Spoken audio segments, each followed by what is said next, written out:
la formación que hemos tenido se ha dado muchas veces a través de comentarios o libros acerca del Evangelio de Juan que se han traducido del alemán al inglés y del inglés al español.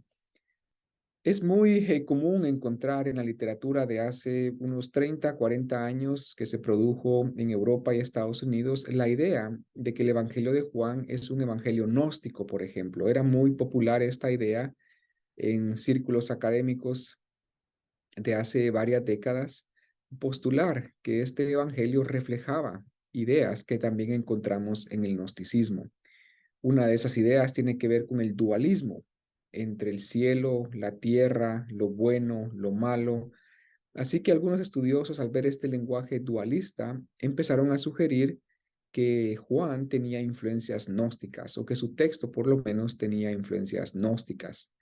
El Evangelio de Juan, entre los 4 evangelios que tenemos, también es un texto que enfatiza la idea del conocimiento, conocer a Dios, conocer para tener vida, conocer para experimentar la luz o la vida eterna.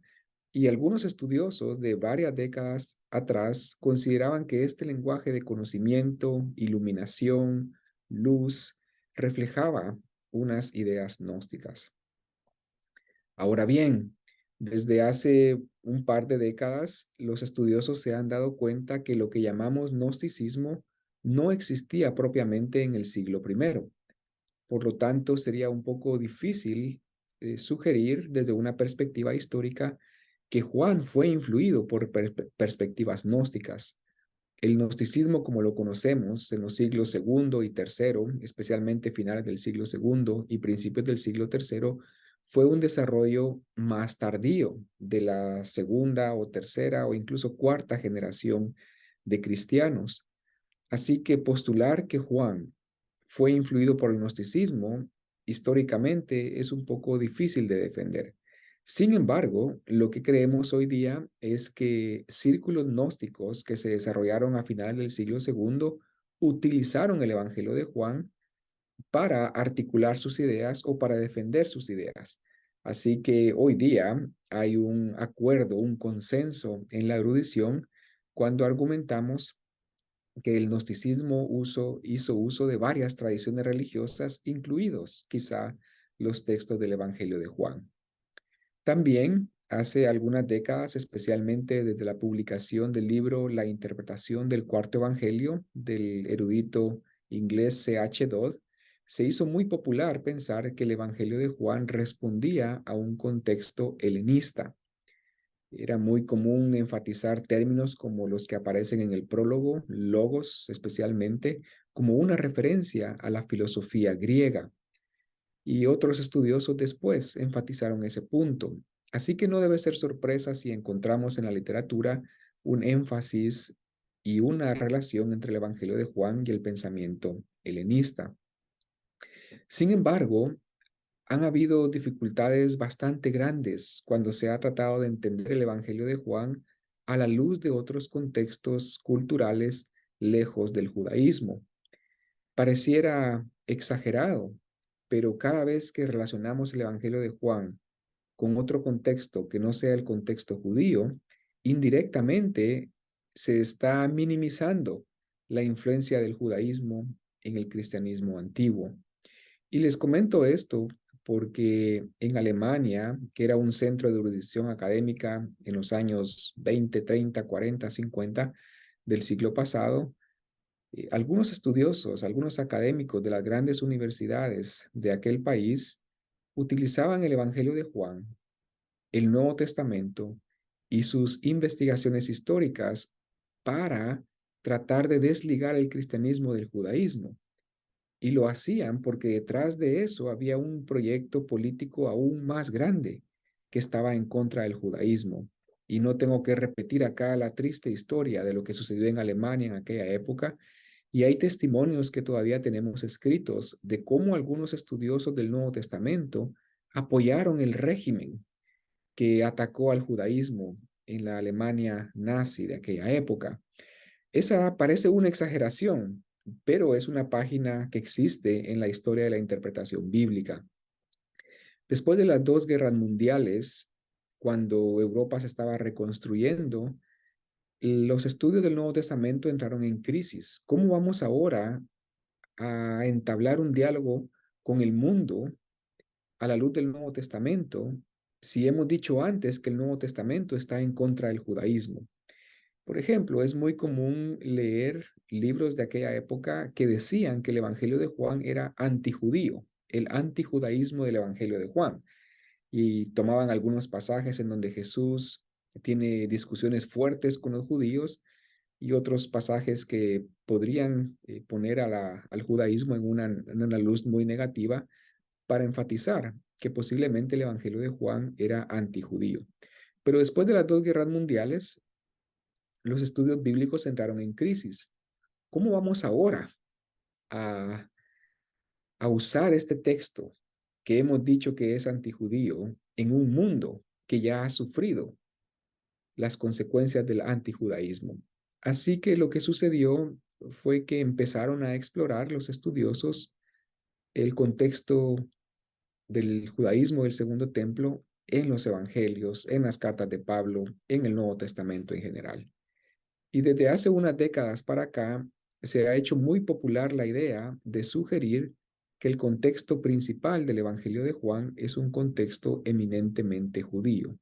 ¿Cómo sabemos esto? Bueno, en primer lugar, cuando leemos los 21 capítulos de este Evangelio, no encontramos ninguna cita textual de algún texto judío pagano, perdón, de algún texto helenista pagano.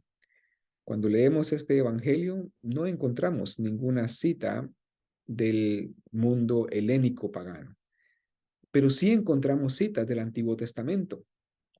En algunas ocasiones se utiliza Isaías o el libro de los Salmos, y el lector puede utilizar el Antiguo Testamento y encontrar esas citas. Así que las citas dan testimonio de que el evangelista conocía el Antiguo Testamento, lo estaba citando y lo estaba utilizando. Otra evidencia más para apoyar la idea de que Juan viene de un contexto judío del Segundo Templo tiene que ver con el uso que él hace de las fiestas judías, las grandes fiestas judías.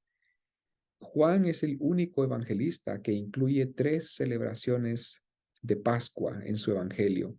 Los sinópticos incluyen generalmente una, que es cuando Jesús entra a Jerusalén y está dispuesto a morir. Pero Juan incluye tres festividades de Pascua. También se incluyen referencias a otros festivales, como el Festival de los Tabernáculos. También, y Juan encuentra en esos festivales judíos una riqueza cristológica grande. Jesucristo vino para cumplir las expectativas, o incluso podemos usar la palabra los pactos asociados con dichos festivales. También el Evangelio de Juan incluye alusiones al Antiguo Testamento. Una alusión es diferente de una cita textual. Una cita textual generalmente tiene una fórmula que dice, así como el profeta Isaías dijo, o como está escrito en la ley de Moisés. Así identificamos una cita textual. Pero alusiones es un conjunto de palabras que hacen referencia a historias, narrativas o pasajes particulares del Antiguo Testamento sin necesariamente utilizar una cita textual. Una de esas alusiones es los primeros 3 versículos del Evangelio de Juan, en donde se habla de la palabra o el logos, se habla de Dios en un contexto de creación. Ahora bien, si la palabra logos apareciera en otro contexto que no fuera en creación, quizá estaríamos más abiertos a pensar que Juan tenía en mente algún contexto pagano, algún contexto romano o griego.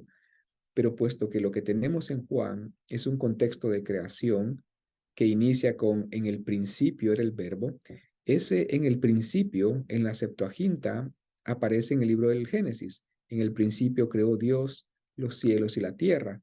Pareciera que Juan intencionalmente está vinculando el libro del Génesis con el Evangelio que está escribiendo al iniciar con esta frase en el principio. Luego en Génesis tenemos la historia de la creación y en Juan tenemos en los versículos 3 y 10 referencias a la creación. Todo ha sido creado por medio de él y sin él nada de lo que ha hecho fue hecho. Y en el versículo 10, el mundo por medio de él fue hecho. Así que logos no es una palabra independiente que flota en el pensamiento de Juan, es un término que tiene un contexto de creación. Así que por esas razones, hoy día es más popular pensar que Juan estaba haciendo uso del Antiguo Testamento, especialmente narrativas en donde aparece la creación. Quizá no citando el Antiguo Testamento, pero sí aludiendo o haciendo eco de este pensamiento. Habiendo dicho esto, yo sí creo que Juan también ha seleccionado con mucho cuidado qué términos utilizar en su evangelio en la introducción, porque ha querido invitar a una audiencia amplia para entrar a ese texto. Por eso, en los primeros versículos del Evangelio de Juan encontramos palabras tan sencillas y tan universales como luz, tinieblas, palabra, Dios. Estos sustantivos, estas palabras que encontramos en griego, encuentran resonancia en contextos romanos, griegos, samaritanos, judíos. Así que existe la interpretación de que el prólogo del Evangelio de Juan estratégicamente ha utilizado estos términos amplios, que aunque tengan un contexto judío, invitan a una audiencia más amplia para entrar a ese texto. Y ya habiendo entrado al texto, Juan empieza a enseñar al lector cómo leer esos términos, quién es la luz, quién es la vida, quién es Dios, qué es la oscuridad, etcétera. Así que tenemos que, me parece a mí, manejar esa tensión entre un contexto judío, pero a la vez también una apertura amplia para todos aquellos que quieran encontrar en el Evangelio al Jesús que Juan proclama. El otro tema que ha mencionado, hermano Samuel, tiene que ver con el universalismo. Ha sido muy popular, como se dieron cuenta en los videos, que la erudición en general ha caracterizado al Evangelio de Juan como un evangelio sectario. Sin embargo, hay muchos pasajes, me parece a mí, en este Evangelio en donde se hace énfasis en la universalidad de Jesús. El pasaje clásico del amor de Dios hacia el mundo, por ejemplo, es un amor que no está restringido a una comunidad, a un grupo o a un sector, es un amor hacia el mundo universal. O la proclamación de Juan el Bautista cuando indica que Jesús es el Cordero de Dios que quita el pecado del mundo. Nuevamente es un Cordero cuyo sacrificio es y tiene validez universal. Y hay varias historias, varios pasajes en el Evangelio en donde este tema es recurrente. Así que, aunque hay pasajes que puedan llevar al lector a pensar que Juan era sectario, tenemos a la vez que estudiar e incorporar estos pasajes que hacen un énfasis en la universalidad de Jesús. Así que el contexto griego del Evangelio de Juan es una realidad, pero no significa eso que al ser una realidad va a opacar el contexto judío también. Y finalmente, desde la publicación de varios escritos del autor Martin Hengel, un autor alemán de la Universidad de Tubinga, ahora entendemos desde esa publicación de él que el judaísmo del siglo I no existía separado del helenismo. Había un judaísmo helénico. Filón de Alejandría es un ejemplo de ello.